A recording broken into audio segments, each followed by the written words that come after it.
You're listening to the Quint's podcast.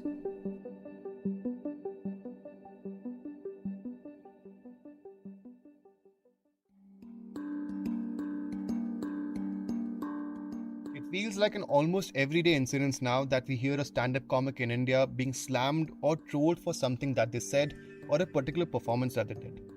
But in stand-up comedian Munawar Faruqui's case, 12 of his shows were cancelled just over the past few months, the latest being in Bengaluru where he was supposed to perform a set called Dongri to Nowhere. The comic had to spend a month in jail earlier in January this year on charges of allegedly making jokes against Hindu gods and goddesses. He was released from jail 35 days later after the Supreme Court found that evidence against him was quote-unquote vague and the fact that he did not crack a single joke. But from then on, it's been out of the pan and into the fire for him. The comic has faced a wave of targeted hounding on social media from right-wing groups. And if it is not over pressure from right-wing groups, then it is the city police who has gotten his shows cancelled. In the recent incident from Bengaluru, the police wrote that his show could quote-unquote create chaos and could disturb the public peace and harmony, which may further lead to law and order problems. But this statement begs the question, isn't it the job of the police to safeguard the safety and rights of citizens when there is an established threat? And more importantly, what do these kind of actions towards comedians signal about the right to freedom of expression and law and order in India? To discuss this, we spoke with Dr. N.C. Asthana, the former DGP of Kerala, Siddharth Dash, a stand-up comic and show producer for Faruqui's Bengaluru show, and Arpit Sharma, a satirist and comedian.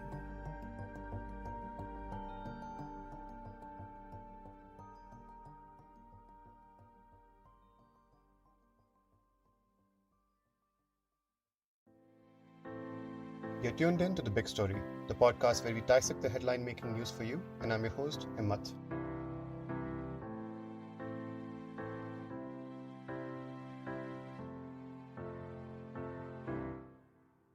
When the news of his show being cancelled broke, Faruqui took to social media and announced what appeared to be quote-unquote the end of his stand-up comedy career. In his note on Instagram, Faruqui captioned the post quote-unquote Nafrat jeet gayi, artist har gaya, meaning hate has won, artist has lost. As I stated earlier, 12 of his shows were cancelled in the last 2 months after threats of violence, vandalism, and even murder reached him and the show producers. The latest show cancelled was scheduled for 28 November in Bengaluru's Good Shepherd Auditorium, but the police asked the organizers to call it off, citing possible law and order problems. We spoke to Siddharth Dash, who was the producer for that particular show, and he said that he was surprised that it was asked to be cancelled, given that they had prior approval from the police for it. So the previous show, we were not having any problems, and we had the show very comfortably. And also, we had got the censor certificate viewed by the police, and also we got the acknowledgement from the police that we can go ahead with the show to happen on a particular day. I don't recall the last show date. But this show, we were a little skeptical starting from the beginning only, because there were already, 8 to 10 shows which were cancelled when we started planning for the Bangalore show. So even there was news about Goa where there were vandalization, etc. happened. So we were a little skeptical this time. So we went to the police and had got the acknowledgement. And it was a positive acknowledgement at first. On 15th, I think we had submitted that letter. So that reference letter was the acknowledgement letter they had provided, and they had given a go ahead. But then on Saturday, till Saturday, everything was fine. Everything was going good. But on Saturday, there were a few things that went blown in social media. And then as per police, there were intelligence reports that there are several organizations that are, opposing the show of Munawar. And because of his history and track records of jokes, or they had even cited the cases that are there from Indore and other places. Depending on that, there might be unrest in the city. So they were telling that they do not have the bandwidth to support us and, the bandwidth to stop the unrest, or if any law and order situation that gets created because of this show that happens, because it's a large scale show. It's not 100 200 people show. It's a more than 500 people show. So they requested us to cancel the show, and the request for cancel the show started happening from Ashok Nagar police station from Saturday itself. So even we also did not have too much of bandwidth to plan other possibilities or shift venue or like any other possibilities. So we tried out different methods, different ways. We spoke to like higher authority from police and whoever were known influential people. We spoke to all of them. But at the end of the day, we as law-abiding citizens also understand that if because of a show there is a law and order situation that might get created, we never know, right? So we had to cancel the show. Yeah, and also the thing is, on the day of the show on Sunday, we got call from ACP sir, ACP of Bangalore, and he also informed us that if next time any shows of Munawar happens, we would be better prepared and we can take an informed decision. But at this moment, for this particular show, because the time is very less, so he is handbound and he requested us to cancel the show for like looking into the law and order situation of the city. The Bengaluru police in the letter to the organizers specifically refer to the case against Faruqui in Indore, adding that he is quote-unquote a controversial figure for his statements on other religions. But let me add that till date, the Madhya Pradesh police has not filed a charge sheet against Faruqui. According to an Indian Express report, a letter regarding the case was sent to the state government on 29 January and they have not been given approval yet. But coming back to the point, is a reference to a case in another state a legal ground for the police to deny rights of livelihood and freedom of speech to any person in India? According to Dr. N.C. Asthana, the former DGP of Kerala, there is no merit in the Bangalore police's claims and that from a legal point of view, the reference to the case is irrelevant and illegal. In this case, the Bangalore police has claimed that there is a case pending against him in Indore. Legally, this is of no significance because, as I pointed out in my article also, even in case of people who are going to be elected to the Lok Sabha, so far there is no legislation which says that those people who have got dozens of criminal cases registered against them cannot contest. The latest Supreme Court order in August 2021 only says that their details must be published within 48 hours of their election on the party's official websites. Now, since the judgment in the Constitution Bench judgment in the case of Lalita Kumari in 2013, the legal position is that if somebody gives a complaint, a case will be registered. That's what happened exactly in Indore. Some people gave a complaint, a case was registered. Police actually, strictly speaking, are not obliged to apply mind before registering a case. That is unfortunately the correct legal position. So a case has been registered. He was arrested also. Eventually, he got bail from the Supreme Court, in which the Supreme Court made a very pertinent observation that the allegations against him are vague. Fine.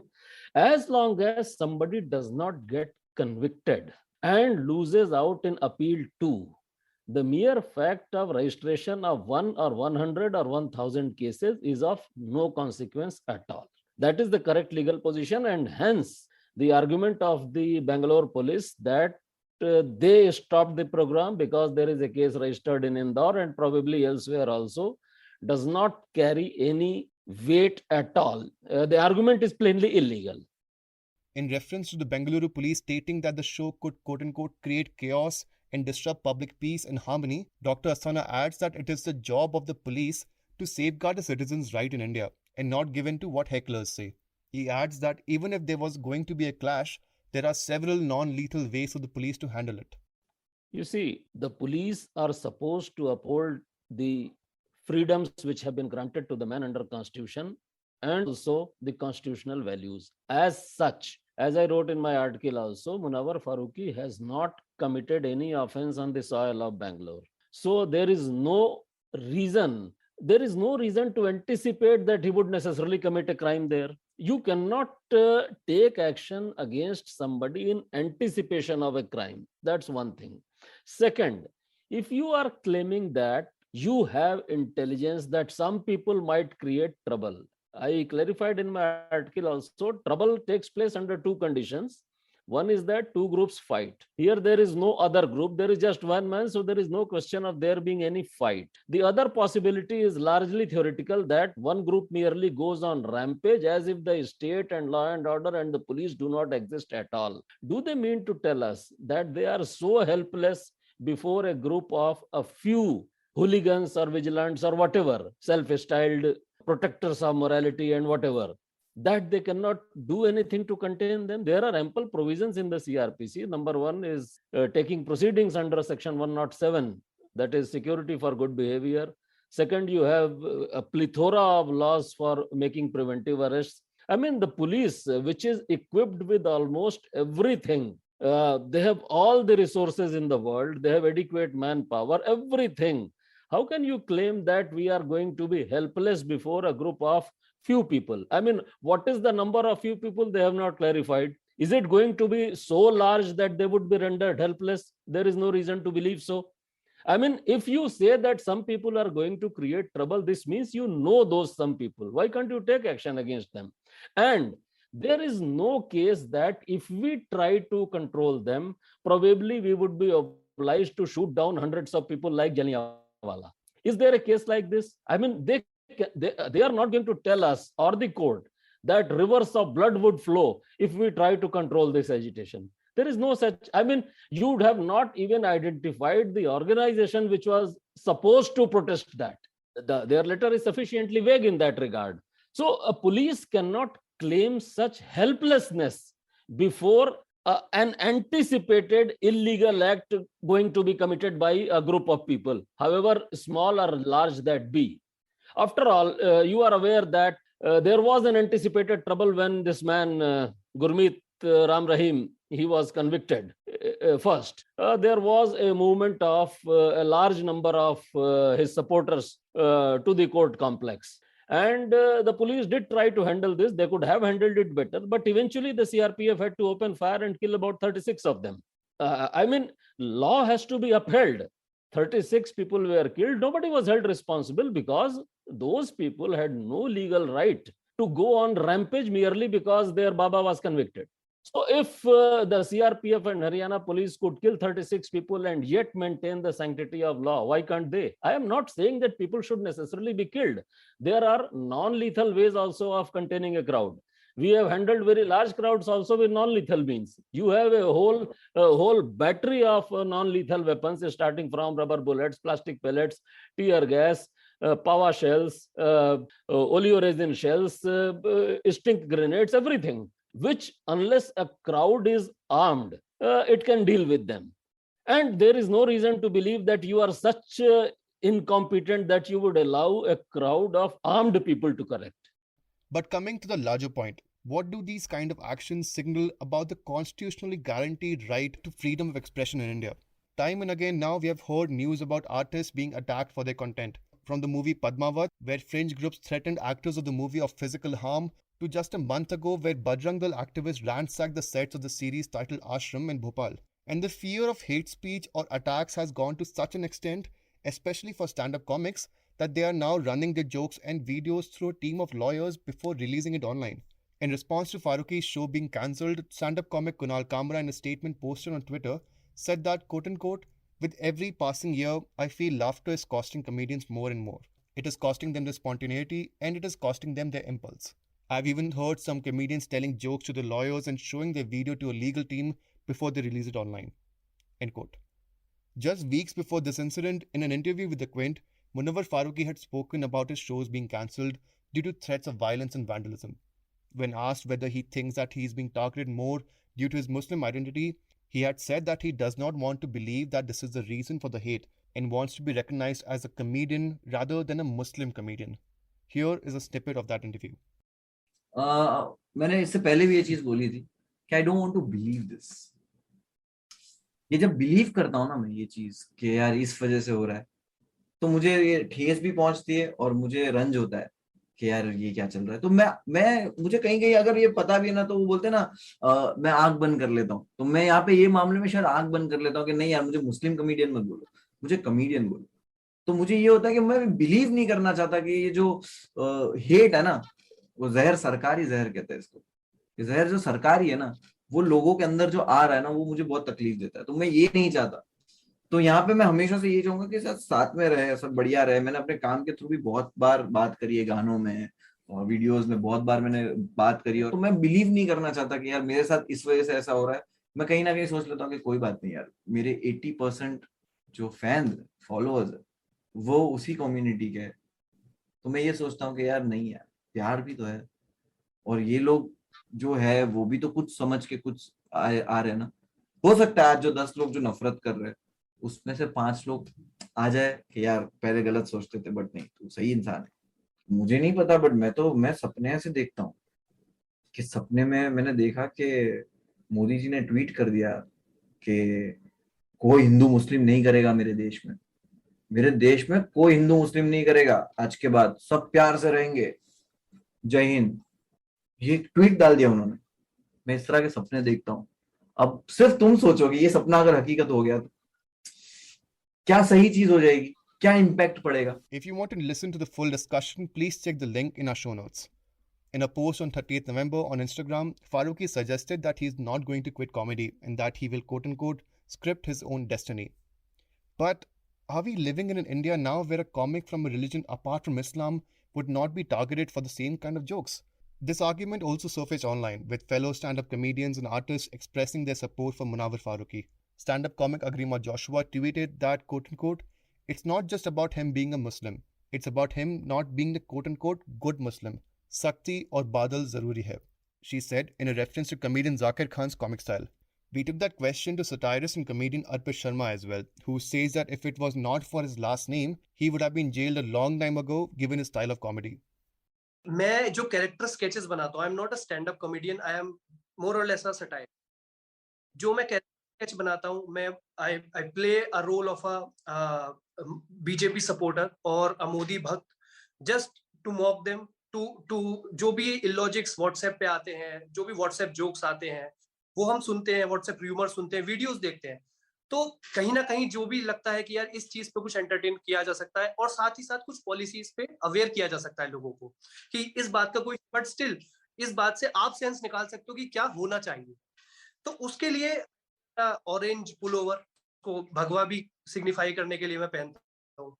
मैं एक ऊपर से गमछा डालता हूँ और मैं एक छोटा टीका लगाता हूँ।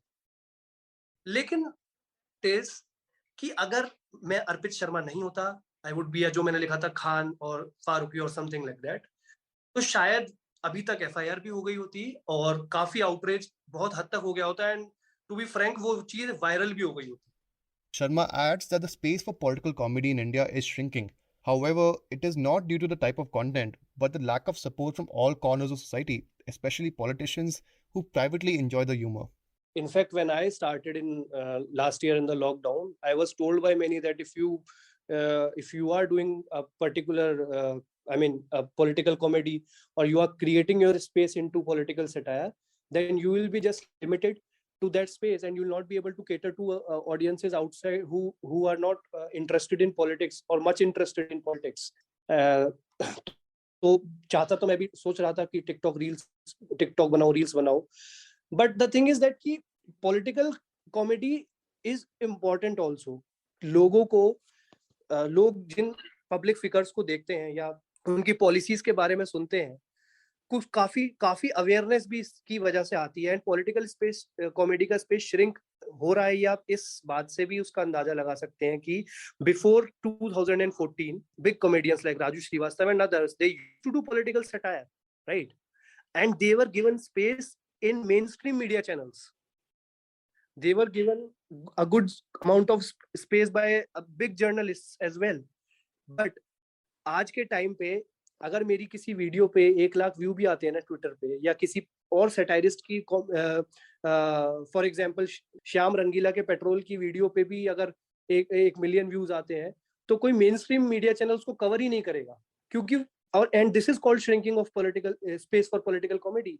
कोई बड़ा जर्नलिस्ट उसको रीट्वीट नहीं करेगा। मेरे पास कितने जर्नलिस्ट के डीएम्स आते हैं कि your videos are good but we can not share it because of the policy of our company, because we are associated with an organization और अ मीडिया एजेंसी और मीडिया ग्रुप। तो I mean obviously it is to be applauded that a platform like yours is giving chance to artists, and they are voicing out their opinions.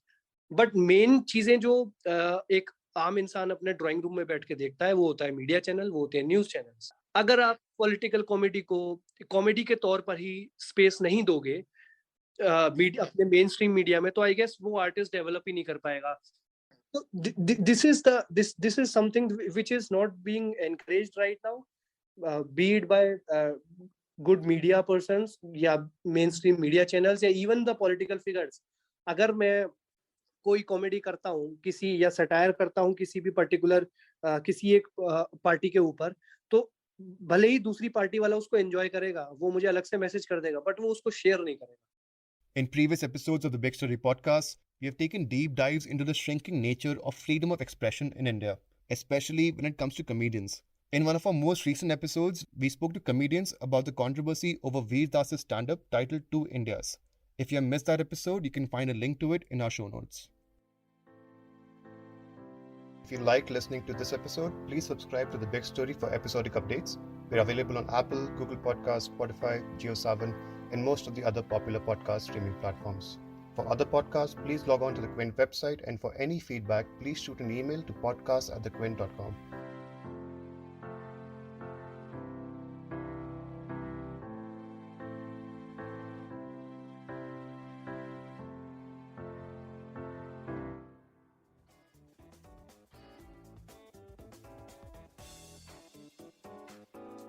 Thanks for listening. Log on to the Quint website and check out our other podcasts.